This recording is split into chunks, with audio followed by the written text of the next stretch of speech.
اگلے 3 منٹس کے اندر ہم یہ جانیں گے کہ اس کائنات کو چلانے والا خدا ایک ہی کیوں ہے۔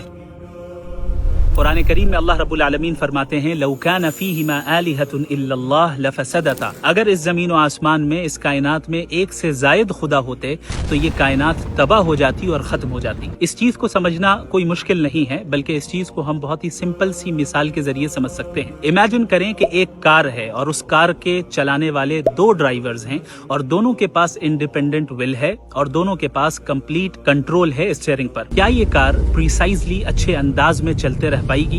ہرگز نہیں۔ نتیجہ یہ نکلے گا کہ یہ کار کریش کر جائے گی، کیونکہ جب 2 ایسے ڈرائیورز ہیں جن کے پاس انڈیپینڈنٹ ولز ہیں تو ایک چاہے گا کہ ہم رائٹ لیں اور دوسرا چاہے گا کہ ہم لیفٹ لیں، اور نتیجہ یہ نکلے گا کہ یہ کار کریش کر جائے گی اور تباہ ہو جائے گی۔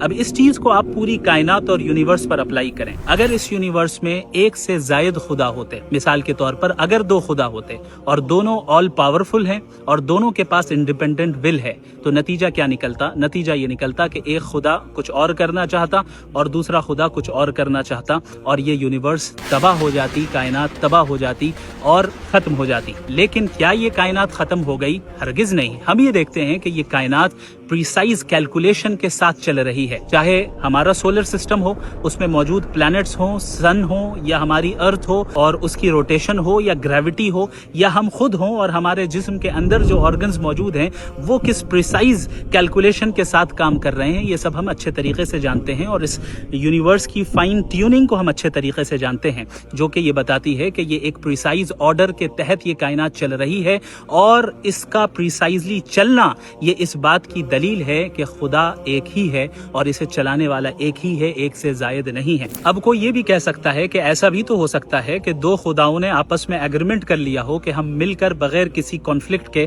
اس یونیورس کو پریسائز نظام کے تحت چلائیں گے۔ تو ایسی صورت میں جب 2 خداؤں کے درمیان ایگریمنٹ ہو جائے تو دونوں ایک دوسرے کے پابند ہو گئے اور ایک دوسرے کے محتاج ہو گئے، اور محتاج ہو جانا اور دوسرے کا پابند ہو جانا یہ خود نقص ہے، کمی ہے، عیب ہے خدا کی ذات کے لیے۔ جو ذات دوسرے کی پابند ہو اور دوسرے کی محتاج ہو وہ خدا ہو ہی نہیں سکتی۔ لہٰذا خدا چونکہ آل پاورفل ہے اور ہر عیب سے پاک ہے اور انڈیپینڈنٹ ول رکھتا ہے، لہٰذا وہ ایک ہی ہے، اور اس کائنات کا نظام خود یہ چیز بتا رہا ہے۔ دوسری صورت یہ ہو سکتی ہے کہ ایک خدا دوسرے خدا پر غالب آ جائے۔ ایسی صورت میں بھی وہ خدا جو ہار گیا اور مغلوب ہو گیا وہ خدا ہی کہاں رہا، وہ آل پاورفل نہیں رہا، اور خدا آل پاورفل ہے جو کبھی نہیں ہارتا۔ ایک خدا کو ماننا اور توحید کو ماننا، وننس آف گاڈ کو ماننا، یہ کوئی اندھی تقلید نہیں بلکہ ایک لاجیکل نیسیسٹی ہے۔ جزاکم اللہ خیر۔